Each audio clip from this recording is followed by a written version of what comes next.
Hello friends, দেখো আমি এখন আছি ট্রেনে। আজকে আমরা যাইতেছি আঙ্গ বাবার বাড়িও আছে এখানে, আঙ্গ মার বাড়িও আছে। তো ওখানে আমরা যাবো নগাঁও থেকে গুয়াহাটি, তারপরে গুয়াহাটির থেকে ট্রেন লয়ে তারপরে যাবো বক। তো ভাবলাম অল্প ঝালমুড়ি খাইয়া লই। ঝালমুড়িটা এত ঝাল আসছিল আমার কান্দায় লাইছে। তারপরে দেখো স্টেশন, তাই ভাবলাম তোমার লগে অল্প শেয়ার করি ভিডিওটা। দেখো কি সুন্দর, বৃষ্টির দিন আসছিল, বেশি গরমও না, ঠান্ডা ঠান্ডাই আসছিল। তো তোমরা দেখতে দাও কি সুন্দর ভিউটা,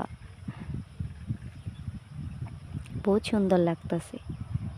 এ পাহাড়ে মনে হয় পাহাড়ের উপরে বৃষ্টি পড়তেছে, কি সুন্দর, মনে হয় পাহাড়ের উপরে যাই বই থাকি।